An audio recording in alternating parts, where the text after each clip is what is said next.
Profession, হ্যাঁ কত নম্বর অঙ্কটা করাচ্ছি? আমাদের সিইউ বিকম অনার্স 1989 এসেছিল, ঠিক আছে, এই অঙ্কটা করাচ্ছি। তাহলে কি বলবো, মানে খুবই ইজি একটা টপিক, খুব ইজি টপিক। প্রফেশন হচ্ছে একদমই ইজি টপিক, মানে কম্পেয়ার টু বিজনেস অনেক ইজি টপিক প্রফেশন।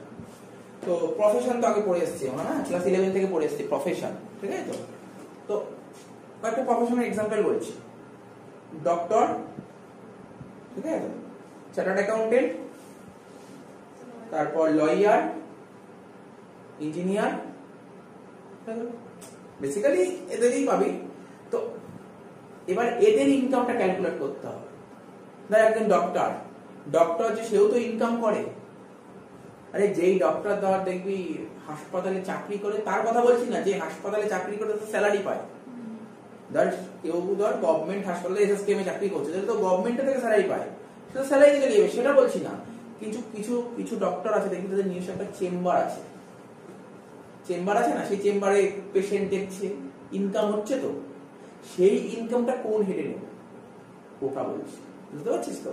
তেমনি দেখবি কোনো লয়ার আছে, মানে পার্সোনাল কেস দেখাশোনা করে, তো ওদের নিজস্ব চেম্বার থাকে। তো কোনো চার্টার্ড অ্যাকাউন্টেন্ট আছে, ও সরকারের প্রতিনিধি হতে পারে, সরকারের এজেন্ট বা কোনো কোম্পানি চাকরি করতে পারে চার্টার্ড অ্যাকাউন্টেন্ট, সেটাও স্যালারিতে চলে যাবে। কিন্তু ওর যদি নিজস্ব কোনো ফার্ম থাকে, সিএ যে করে না চার্টার্ড অ্যাকাউন্টেন্ট, নিজস্ব কোনো ফার্ম থাকে, সেই ফার্ম থেকে ওর যা ইনকাম হচ্ছে সেটা সিএ ইনকাম। মানে এগুলো, মানে এই সমস্ত যে ইনকাম গুলো হবে না, doctor, engineer, chartered accountant, lawyer, এদের যে ইনকাম গুলো হবে না, সেটা প্রফেশনাল হেডে চলে যাবে। মানে প্রফেশনাল মানে পিজিইপির মধ্যে একটা পড়ে, পিজিইপি ফুল ফর্ম কি?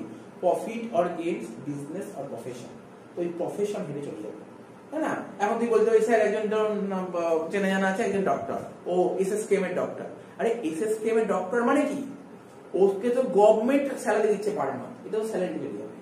কিন্তু ওই ডক্টরের দেখ একটা পার্সোনাল চেম্বার আছে, সেটা তো স্যালারিতে যাবে না। ওকে স্যালারি কে দেয়? পার্সোনাল চেম্বারে স্যালারিটা কে দেয়? কেউ দেয় স্যালারি? না। ওখান থেকে যে ইনকাম হয় ওটা হচ্ছে প্রফেশনাল ইনকাম, বুঝতে পারলি? ওটা প্রফেশনাল ইনকাম, ওটা চলে যাবে পিজিইপি। তো কিছুটা বুঝতে পারি স্যার ওদের ইনকাম কি করে ক্যালকুলেট করতে হয়। কারণ এখন তোর মানে প্রশ্ন হতে পারে স্যার ডাক্তাররা যে ইনকাম করে ওটা কোন হেডে যায়? Professional income. কিন্তু যে ডাক্তার চাকরি করে সেটা প্রফেশনাল।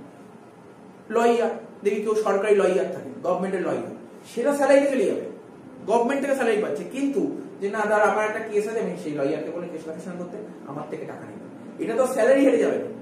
তো বুঝতে পারছিস তো? এটা প্রফেশন হেডে যাবে, ঠিক আছে। প্রফেশন মানে ওর প্রফেশনের জন্য, ডক্টর যে কাজটা করতে পারবে অন্য কাউকে দিয়ে কাজটা করতে পারবে না, কারণ পার্টিকুলার ওর প্রফেশন আছে। ওর প্রফেশন মানে কি বুঝতে পারছিস তো? প্রফেশন আর বিজনেসের মধ্যে অনেক ডিফারেন্স আছে। প্রফেশন মানে বিজনেস যে কেউ করতে পারে, প্রফেশন কি সবাই করতে পারবে? প্রফেশন সবার পক্ষে কখনো পসিবল না। পার্টিকুলার তার একটা স্পেশাল কোয়ালিটি থাকতে হবে, কোয়ালিফিকেশন থাকতে হবে, একটা ট্রেনিং থাকতে হবে। Without training, without qualification suppose ধর না, ধর একজন চার্টার্ড অ্যাকাউন্টেন্ট আছে, ঠিক আছে, তো ওর ধর কিছু হলো, ও কি কাউকে দিয়ে দিলে সে কি কাজ করতে পারবে? কোনোদিন পসিবল না, কারণ তার ওর মধ্যে ওই কোয়ালিফিকেশন নেই, ঠিক আছে, ওর ট্রেনিং নেই, ও কখনো পারবে না। তো সুতরাং যদি একটু ভালো করে ভাবিস, বিজনেস আর প্রফেশনের মধ্যে বেসিক ডিফারেন্সটা কি? ওটা ট্রান্সফার করা যায় বিজনেস, কিন্তু প্রফেশন কোনোদিন ট্রান্সফার করা যায় না। আর ট্রান্সফার করলেও কি করতে হবে? পারবে না। তা ওরা কি ইন্ডিপেন্ডেন্ট, মানে প্রফেশনটা পুরো ইন্ডিপেন্ডেন্ট, ঠিক আছে, ওরা সার্ভিস দেয়। এখানে প্রফেশনের কাজটা কি? সার্ভিস দেওয়া। আর বিজনেস কি করে? বিজনেস তো সার্ভিস, মানে তুই ওরা বলবি ওরা প্রফিট আর্ন করে, ওদের মেইন মোটিভ, ঠিক আছে। যাই হোক, এ তো তুই ক্লাস 11 এ বিজনেস স্টাডিজ যদি কোনো সাবজেক্ট থাকে বা কমার্স যদি সাবজেক্ট থাকে ওখানে পড়ে এসেছিস difference between business and profession, ওখানে ডিটেইলস পড়েছিস, বা তুই প্রফেশনের ফার্স্ট ভিডিও দিয়েছিস, আমি একটু বলেছি ব্যাপারটা। তো যাই হোক, এত আমাদের আলোচনা করার বিষয়, আমাদের ডাইরেক্ট অঙ্ক করতে হবে। এখানে যে অঙ্ক দিচ্ছে কিন্তু ডক্টরের অঙ্ক দিচ্ছে। তো ডক্টরের ইনকামটা কি করে বের করবো? ডক্টরের প্রফেশনাল ইনকাম খুঁজে বার করতে হবে। একটা ডক্টরের প্রফেশনাল ইনকাম কি হয়? ভিজিটিং ফিস বলেছিলাম, কনসালটেশন ফিস, এইগুলো ডক্টরের প্রফেশনাল ইনকাম। তারপর সেল অফ মেডিসিন, ডক্টর যখন চেম্বার থাকে এখানে মেডিসিন বেছিল। আচ্ছা, কোনো পেশেন্টের থেকে যদি কোনো রকম গিফট পায় for the purpose of profession, for the purpose of profession, সেটাও ডক্টরের প্রফেশনাল ইনকাম। এই প্রফেশনাল ইনকাম থেকে প্রফেশনাল খরচা বাদ দিয়ে দিবি, হয়ে যাবে তোর কি? Professional income. বেশ আর কিচ্ছু নেই, একদম ভেরি ইজি,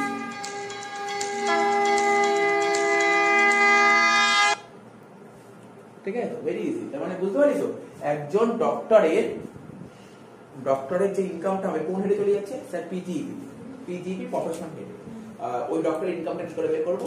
স্যার ডক্টরের প্রফেশনাল ইনকাম, ঠিক আছে, তার থেকে প্রফেশনাল এক্সপেন্সেসটা বাদ, প্রফেশনাল ইনকাম থেকে প্রফেশনাল এক্সপেন্স বাদ দিবি, হয়ে যাবে তার ইনকামটা বেরিয়ে যাবে। স্যার অঙ্ক করতে গেলে কি দেবে? তোকে একটা রিসিপ্ট পেমেন্ট দিয়ে দেবে। কি দিয়ে দেবে? রিসিপ্ট পেমেন্ট দিয়ে দেবে। তো রিসিপ্ট পেমেন্ট, রিসিপ্টের মধ্যে দেখবি অনেক রিসিপ্ট আছে, আবার অনেক পেমেন্ট, সব আসবে না, ওর প্রফেশনাল আইটেম গুলো আসবে। বুঝতে পারছিস? তুই দেখ আমি ফরম্যাটটা কেমন হবে, গ্রস প্রফেশনাল রিসিপ্ট। সে ডক্টর হলে ডক্টরের professional receipt, chartered accountant chartered accountant professional receipt, lawyer হলে লয়ার প্রফেশনাল রিসিপ্ট, ঠিক আছে, ইঞ্জিনিয়ার হলে ইঞ্জিনিয়ার প্রফেশনাল রিসিপ্ট। তার থেকে প্রফেশনাল খরচা বাড়বে। বিজনেস তো এগুলো ছিল না, বিজনেসে ডিজাল আউট ওই জিনিসগুলো নিয়ে চিন্তা করতো, এখানে এরকম না, এখানে অরিজিনালি অ্যাডমিসিবল জিনিসগুলো নিয়ে অ্যালাউ করা হবে। ঠিক আছে, তো বুঝতে পারছিস? এবার দেখ, ঠিক আছে, এবার তোকে কোশ্চেনটার দিকে তাকাতে হবে। ঠিক আছে, দেখ কোশ্চেনটা দেখ। From the following receipts and payment accounts submitted by Dr. Shekhar Roy Choudhury, ঠিক আছে, মেডিকেল প্র্যাকটিশনার, বুঝতে পারছিস? মেডিকেল প্র্যাকটিস করছে, ঠিক আছে। কম্পিউট হিজ প্রফেশনাল ইনকাম, কি বের করতে বলেছে পড় না, আরে কি বের করতে বলেছে? প্রফেশনাল ইনকাম, ঠিক আছে। তো ফর দ্য রিলিভেন্ট অ্যাসেসমেন্ট ইয়ার, আমাদের অ্যাসেসমেন্ট ইয়ার কত? 22-23, ঠিক আছে। Receipt payment account for the year ended 31 March 2022, ঠিক আছে। তো বুঝতে পারছিস তো? তাহলে আমি তোদের কি বললাম, কথাগুলো ফোকাস কর, অঙ্ক ভুল হবে না, অঙ্ক তো অটোমেটিক হয়ে যাবে। তোকে যখনই প্রফেশনের অঙ্ক দেবে, প্রফেশনের মধ্যে কারা কারা পড়বে, কার কার অঙ্ক দিতে পারবে প্রফেশনে?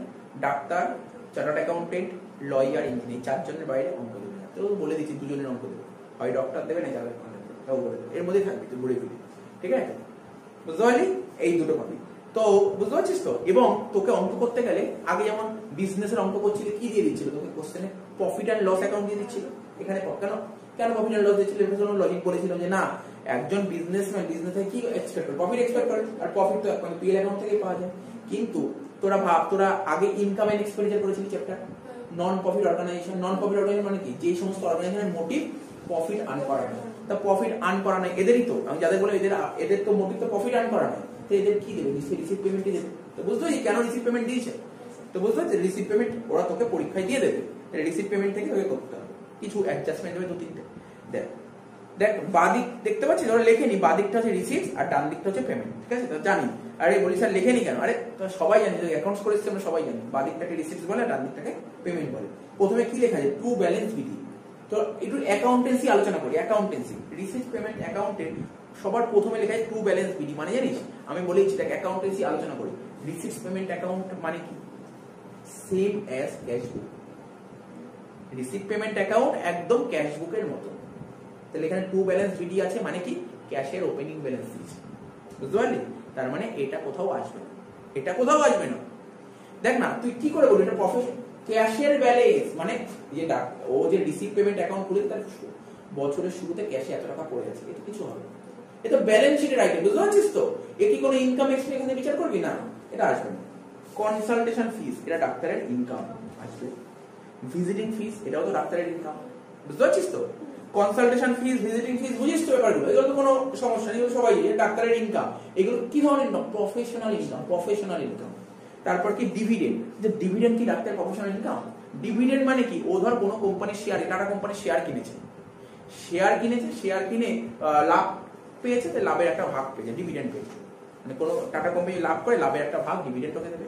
এটা কিন্তু প্রফেশনাল ইনকাম না। ঠিক আছে, তো ও ডাক্তার না হলেও তো এটা করতে পারতো। কি বুঝতে পারছিস তো? তাহলে এটা আসবে না। ঠিক আছে, যার যার বই আছে যদি পাশে পারিস কেটে দিবি, তাহলে এটা আসবে না। মানে তোকে দেখতে হবে কোনগুলো আসছে কোনগুলো আসছে না। যেগুলো আসবে পাশে রাইট, যেগুলো আসবে না তার পাশে কাটা। তারপর কি সার্জিক্যাল ফিস, বল না, এটা কি প্রফেশনাল? তো সার্জিক্যাল ফিস এটা professional income. Surgical fees professional income. Interest on fixed deposit, ও ব্যাংকে ফিক্সড ডিপোজিট করে সেখান থেকে ইন্টারেস্ট পেয়েছে, এটা প্রফেশনাল সঙ্গে কোনো লিঙ্ক নেই। ঠিক আছে, তো এটাও ক্রস। তারপর গিফট ফ্রম পেশেন্ট, পেশেন্টের থেকে গিফট পেয়েছে, কিন্তু বুঝতে হবে কেন গিফট পেয়েছে। যদি মনে হয় না একজন ডক্টর রেপুটেশনের জন্য গিফট পেয়েছে, তাহলে তো আসবে না। পেশেন্টের থেকে গিফট পেয়েছে ফর পারপাস অফ প্রফেশন, তাহলে আসবে। ঠিক আছে, তো আমাকে অ্যাজাম্পশন করতে হবে কে জন্য গিফটটা পেয়েছি। ঠিক আছে, সেল অফ মেডিসিন, মেডিসিন বেচে টাকা পেয়েছে, আসবে, কারণ ডাক্তারের নিশ্চয়ই চেম্বারে মেডিসিন থাকে, মেডিসিন সব থাকে। সেল অফ ল্যান্ড, ও ল্যান্ড বেচে টাকা পেয়েছে। তাহলে বুঝতে পারলি কোনগুলো আসবে কোনগুলো আসবে? দেখ মুখোমুখি হয়ে গেল অঙ্ক, এখানে দাঁড়িয়ে মানে কি বলে, বুঝতে পারছিস তো? হয়ে গেল। এবার প্রফেশনাল ইনকাম গুলো হয়ে গেল, লিখবো প্রফেশনাল খরচাগুলো বলি। ইলেকট্রিসিটি, ডক্টর যে চেম্বারটা আছে সেই চেম্বারে নিশ্চয়ই লাইট জ্বালাতে হয়, ফ্যান চালাতে হয়, এসি চালাতে হয়, বুঝতে পারছিস তো? তো ইলেকট্রিক বিল আসবে, তাহলে এটা তো প্রফেশনাল খরচা, হ্যাঁ কি না? এটা কিন্তু প্রফেশনাল খরচ। তারপর বলেছি কি এলআইসি প্রিমিয়াম, এলআইসি কি প্রফেশনাল এক্সপেন্স না, পার্সোনাল খরচা আসবে না। তাহলে কি বলছে কস্ট অফ মেডিসিন, আরে ও মেডিসিন বেচবে তাহলে মেডিসিন তো কিনতে হবে, এটাও প্রফেশনাল খরচ। Purchase of TV set, TV কিনেছি না দরকার নেই, পারচেস অফ টিভি সেট দরকার নেই, প্রফেশনাল খরচা নয়। রেন্ট অফ চেম্বার, বল না চেম্বারের ভাড়া, প্রফেশনাল খরচ। হাউস হোল্ড এক্সপেন্সেস, পার্সোনাল আসবে না। কম্পাউন্ডার স্যালারি, ঠিক আছে, কম্পাউন্ডার স্যালারিটা কি? আরে জানিস একজন ডাক্তার কি ওই কি সব করবে, সব লিখবে, কারা কারা আসবে পেশেন্ট তাদের নাম লিখবে, সব কাজ ও করবে? ও একটা কম্পাউন্ডার, তাকে প্রতিবাবু ও আসবে সকালবেলায়, মানে যখন ডাক্তার রোজ সকাল 9টা থেকে 10টা, ও 7টার সময় চলে আসবে, সবার নাম লিখবে, দোকান খুলবে, বুঝতে পারছিস তো, চেম্বার খুলবে, পুজো দেবে, ওকে টাকা পয়সা দিতে হবে। তো কম্পাউন্ডার স্যালারি কত বলেছি, এটা কিন্তু প্রফেশনাল খরচা 24,000 টাকা। মোটর কার এক্সপেন্সেস, আমি আগের দিন বলেছিলাম ডাক্তার একটা মোটর গাড়ি কিনেছে, এবার শুধু কিন্তু চেম্বারে ডাক্তার, মানে চেম্বারে কিন্তু পেশেন্ট দেখে না, ও ওই মোটর গাড়ি নিয়ে বাইরেও যায় পেশেন্ট দেখতে, ঠিক আছে। তো সেই মোটর গাড়ির খরচ কত বলেছে, 82,700, 82,700। এখন তুই যদি জিজ্ঞাসা করতে পারিস মোটর কার এক্সপেন্স মধ্যে কি কি খরচ, হ্যাঁ বল কি অ্যামাউন্টটা গন্ডগোল হতে পারে, কেননা আমি একটা বই করছি তুই আরেকটা বই করছিস, অ্যামাউন্টটা গন্ডগোল হতে পারে, সেই সমস্যা। Motor car expense 82,700। আচ্ছা বলতে পারি মোটর কার এক্সপেন্স কি কি খরচ আছে? গাড়ির তেল বললো, ড্রাইভার হতে পারে, গাড়ি রিপেয়ারিং, যাই হোক সব খরচা বলে দেবেন, তাই তো। এই টোটাল খরচাটা এবার কোশ্চেনে তোকে বলে দেবে, কোথায় বলবে, অ্যাডজাস্টমেন্টে বলবে। কি বলবে, বলবে যে মোটর কারটা আছে ও কতটা পেশেন্ট দেখতে যাচ্ছে আর কতটা নিজে ঘুরতে যাচ্ছে, উইকেন্ডে এদিক ওদিক ঘুরে বেড়াচ্ছে, ঠিক আছে, সেটা বলে দেবে, ঠিক আছে। এখানে দেখ নিচে অ্যাডজাস্টমেন্ট পর বলছে 25% of the use of motor car যে ছিল 25% ইউজ করছে প্রাইভেট কাজে, মানে ওই উইকেন্ডে ঘুরতে যাচ্ছে, বুঝতে পারছিস তো। 25%, তাহলে 75% পেশেন্টের জন্য। তার মানে এখানে মোটর কার এক্সপেন্স যত টাকা আছে তার 75% আছে, বুঝতে পারছিস তো। সাবস্ক্রিপশন টু মেডিকেল জার্নাল, আমি আগের দিন বলছিলাম যে সমস্ত ডক্টর না তাদের সাবস্ক্রিপশন নিতে হয় মেডিকেল জার্নাল থেকে, ঠিক আছে, বুঝতে পারছিস তো। মেডিকেল জার্নাল বুঝলি, মেডিকেল জার্নাল মানে কি, বই খাতা, ওকে মেডিকেলের সব জার্নাল গুলো কিনতে হয়, তার সাবস্ক্রিপশন নিয়েছে, ঠিক আছে। তো এটা তো নিশ্চয়ই প্রফেশনের জন্য, ও যদি ডাক্তার না হয় তাহলে ধরাই খরচাটা হতো না, তো হয়ে গেল। ট্রাভেলিং এক্সপেন্স পার্সোনাল আসবে না, ব্যালেন্স সিটি এটাও আসবে না। আর কি দিচ্ছে অ্যাডজাস্টমেন্ট, স্যার সার্জিক্যাল ইকুইপমেন্টের উপর ডেপ্রিসিয়েশন 15,700, তাহলে নিশ্চয়ই ওর কোনো সার্জিক্যাল ইকুইপমেন্ট ছিল, ঠিক আছে, তো তার উপর ডেপ্রিসিয়েশন, তো বুঝতেই পারছিস এটা অ্যালাউয়েবল এক্সপেন্ডিচার। তারপর মোটর কার কথা বলেছে বল, না ওখানে 5,000 টাকা দিয়ে দেবো মোটর কারের উপর। আচ্ছা না এটা হচ্ছে আমাদের সিএসএম বলতে বলে 15,200 দিয়েছে, তোর বইতে হয়তো আলাদা দিয়েছে, সেটা কোনো সমস্যা নেই, ভ্যালুতে কোনো সমস্যা নেই, আমার আইটেমটাই বুঝতে হবে, আইটেমটা বুঝতে পারছি। কোনটা বল, এখানে এটাই আমি তোকে বলছি, তোদের সবাইকে বলছি, ডেপ্রিসিয়েশন অফ মোটর কার 15,200, ঠিক আছে। এখানে দু রকমের অ্যাজাম্পশন করা যেতে পারে, এই যে আমার সিএসএম তোর বই যেটা বলছে কি অ্যাজাম্পশন করেছে, তুই বললি স্যার এখানে ডেপ্রিসিয়েশন মোটর কার যত টাকা দিচ্ছে তার উপর 75% পাবে, কোনো ভুল বলিস। আবার বই যে অ্যাজাম্পশনটা খাড়া করেছে বলছে কোশ্চেনে লিখেছে ডেপ্রিসিয়েশন অ্যালাউয়েবল, ভালো করে শোন কি বলেছে, টার্মটা শোন কি বলছে কোশ্চেনে, বলেছে দেখ পর কি বলেছে, প্রথমে ডেপ্রিসিয়েশন অ্যালাউয়েবল বলেছে, তো বলছে তো লিখেই দিয়েছে ডেপ্রিসিয়েশন অ্যালাউয়েবল, মানে ইনকাম ট্যাক্স থেকে বলছে তুই 15,200 টাকাই না, মানে আমার কথাটা বুঝতে পারলি কি বললাম, অ্যালাউয়েবল কথাটা দিয়েছে, এখানে অ্যালাউয়েবল কথাটা দিয়েছে, বুঝতে পারছিস তো নাকি বুঝতে পারলি কথাটা আমার। তুই এখন বলতে পারিস স্যার 15,200 তো মোটর কারের ডেপ্রিসিয়েশন, পুরো মোটর কারটার ডেপ্রিসিয়েশন 15,200, তার মধ্যে প্রফেশনাল পার্সনটা আসবে 75%, কিন্তু এখানে ওরা অ্যালাউয়েবল বলে একটা কথা বলে দিয়েছে, তার মানে ওরা 75% ক্যালকুলেট করে এই টাকাটা বলেছে, অ্যালাউয়েবল বলেছে বলে। এই ওরা এখানে একটা নোট দিয়েছে, জানিস কি নোট দিয়ে যেতে বলছি, ওরা বলছে ভালো করে শোন কি বলেছে, বলছে it is assumed that depreciation on motor car of rupees 15,200 given in the problem represent the amount of depreciation allowable for the portion of the motor car used for the purpose of the profession, মানে যেহেতু allowable কথাটা বলে দিয়েছে তাই এটা ধরছে, এটা তুই নাও ধরতে পারিস, এটা তোর পুরোপুরি তোর হাতে অ্যাজাম্পশন, ঠিক আছে, তো কোনো জায়গায় ধরে যে কোনো জায়গায় ধরে দুটোই ঠিক, ঠিক আছে। কিন্তু যদি এখানে শুধু ডেপ্রিসিয়েশন লিখে রাখতো না তোকে 15,200 75% করতেই হতো, কিন্তু অ্যালাউয়েবল দিয়েছে বলে তুই শুধু 15,200 লিখিস কেউ কাটতে পারবে না, সেটা তোর উপর অ্যাজাম্পশন। আর কি বলেছে স্যার, লাস্ট একটাই পয়েন্ট ছিল, fees still payable to Indian medical association 5,500, তাহলে ইন্ডিয়ান মেডিকেল অ্যাসোসিয়েশনকে মানে আইএমএ কে ফিস দিয়েছে, মানে ওদের একটা মেম্বারশিপ নিতে হয়, নাহলে তো মেম্বারশিপ চলে যায়। মানে ডাক্তার এই যে একটা লাইসেন্স, ওদের লাইসেন্স নিতে, লাইসেন্সের জন্য ফি পেমেন্ট করছে। জানিস তো যে চার্টার্ড অ্যাকাউন্টেন্ট হয় তাকে আইসিআই কে একটা ফিস দিতে হয়, কস্ট অ্যাকাউন্টেন্ট যে হয় তাকে আইসিএমআই কে দিতে হয়, আইসিএমএআই কে দিতে হয়, যে সিএস যারা সিএস হয় কোম্পানি সেক্রেটারি তাদের আইসিএসআই কে দিতে হয়, যারা লয়ার হয় তারা বার কাউন্সিল থাকে, মানে এদের এই সমস্ত হিসাবপত্র হয়, এরাই সমস্ত এদের নামে কেস ফেস করতে পারে, সুতরাং করতে হবে। এটা দিয়েছে, ঠিক আছে, এটাও অ্যালাউয়েবল এক্সপেন্ডিচার। আর কি বলেছে? প্রফেশনাল ট্যাক্স পেবেল না, প্রফেশনাল ট্যাক্স পেবেল আসবে, প্রফেশনাল ট্যাক্স পেবেলের সঙ্গে এর সঙ্গে কোনো সম্পর্ক নেই। প্রফেশনাল ট্যাক্স পেবেল জিনিসটা কি? ও তো একজন ডাক্তার, ও তো প্রফেশন করছে, প্রফেশন থেকে কামালো, তার উপর প্রফেশনাল ট্যাক্স, এর সঙ্গে কোনো লিঙ্ক নেই। না আমি যে স্যালারি করছি, আমি একটা ইনকাম করবো, সারা বছর ইনকাম করবো, ইনকাম করতে একটা ইনকাম ট্যাক্স দিতে হবে গভর্নমেন্টকে, ওটা সেরকম ট্যাক্স, বুঝতে পারি? এটার সঙ্গে এটা সম্পর্ক নেই। ধর সাপোজ আমি এই বছর প্রফেশন থেকে 5 লাখ বা 10 লাখ টাকা কামানো, তা ক্যালকুলেট করলাম, তারপর ট্যাক্স দিতে হবে গভর্নমেন্টকে, সেই টাকা ওর সঙ্গে সম্পর্ক নেই। স্যার মানে এটার থেকে টোটাল তো যে বেরোবে ইনকামটা ওটার উপরে হচ্ছে। হ্যাঁ, একজন যে সমস্ত ডাক্তাররা থাকে না, তো ডাক্তার বা যারা প্রফেশন করে ওদের একটা স্ল্যাব রেট থাকে, এত টাকা ইনকাম করলে এত টাকা ট্যাক্স দিতে হবে, সেই ট্যাক্স। ইনকাম ট্যাক্সটা আলাদা, কিন্তু প্রফেশনাল ট্যাক্স আলাদা, ইনকাম ট্যাক্স আলাদা, বুঝতে পারছিস তো? স্যালারি থেকে আসতো কোনটা? প্রফেশনাল ট্যাক্স লাস্টের দিকে না, ওর তো স্যালারির মধ্যেও আসে প্রফেশনাল ট্যাক্স। তুই ভাবছিস কি প্রফেশন বলেই প্রফেশনাল ট্যাক্স আসবে? না, প্রফেশনাল ট্যাক্সের ক্যাটাগরি ফেলে দিয়েছে গভর্নমেন্ট, ঠিক আছে? গভর্নমেন্ট ফেলে দিয়েছে প্রফেশনাল ট্যাক্সটা সবাইকে দিতে হবে, ঠিক আছে? চাকরিগুলো দিতেই হবে প্রফেশনাল ট্যাক্স, ঠিক আছে? এই যে আমরা পড়াই, আমাদেরও প্রফেশনাল ট্যাক্স, ঠিক আছে? ইনকাম ট্যাক্স দিতে হবে, প্রফেশনাল হ্যাঁ, একটা নির্দিষ্ট একটা ইনকাম থাকে, সেই ইনকামটা ক্রস করলে তোমাকে প্রফেশনাল ট্যাক্স দিতে হবে, ঠিক আছে? স্ল্যাব রেট থাকে, তো ওদের প্রফেশনাল ট্যাক্স দিতে হচ্ছে, ঠিক আছে? এখানে কি বলছে? Note professional tax not paid within the previous year, তো যে এর সঙ্গে কোনো সম্পর্ক নেই, মানে এখানে যা লিখেছে এর সঙ্গে কোনো সম্পর্ক নেই। জিনিসটা বুঝে নিস, তাই তো অঙ্ক শেষ, কিছু নেই অঙ্ক, বুঝেছিস তো? এমনি কি আমি না করে দিলেও পারবি তো করতে, তো হয়ে গেল। তো অ্যাকচুয়ালি অঙ্কটা এতক্ষণ ধরে ধরে বোঝালাম, অঙ্ক তো হয়ে গেল। তো দেখ করে ফেলো অঙ্কটা। তো দেখ কোশ্চেনটা মনে দেখে নিন তো, কোশ্চেনটা দেখা হয়েছে তো? কোশ্চেনটা সবার দেখা হয়েছে তো? কোশ্চেনটা যদি দেখা হয়, দেখ আমি বলছি, কোশ্চেনটা দেখে নিলাম আমরা, অ্যানসার দেখছিস তো পুরো? দেখ কোশ্চেনটা দেখে নিয়েছিস, অ্যানসারটা দেখ। তো প্রফেশনাল অঙ্ক করতে গেলে প্রতিটা স্যালারি যে অঙ্ক করতে, মানে ট্যাক্সের যে অঙ্ক করতে প্রথমে লিখতে হয় না, কম্পিউটেশন অফ কি বের করছে? ইনকাম ফ্রম প্রফেশন লিখে নিলাম, অফ ডক্টর শেখর রায় চৌধুরী, ঠিক আছে? কার অঙ্ক? শেখর রায় চৌধুরীর অঙ্ক, ঠিক আছে তো? আর রেসিডেন্ট ইন্ডিভিজুয়াল, তারপরে for the assessment year 22-23 related to the previous ইয়ার 21-22, এই কথাটা লিখে নিলাম। প্রতিটা অঙ্কে লিখতে আমরা জানি, ট্যাক্সের অঙ্কটা লিখতে হয়, পার্টিকুলার রূপে দুটো করা হবে, ঠিক আছে? তো দেখ যেটা তোদের বলছিলাম এখন, কোশ্চেনটা দেখলি তো? দেখ দেখ ভাই, ঘাবড়ানো কি আছে অঙ্কটা দেখে? আমাদের যে প্রফেশনের যে অঙ্ক হবে, রুলটা হচ্ছে প্রফেশনাল রিসিপ্ট থেকে প্রফেশনাল খরচা বাদ দেবো, শেষ।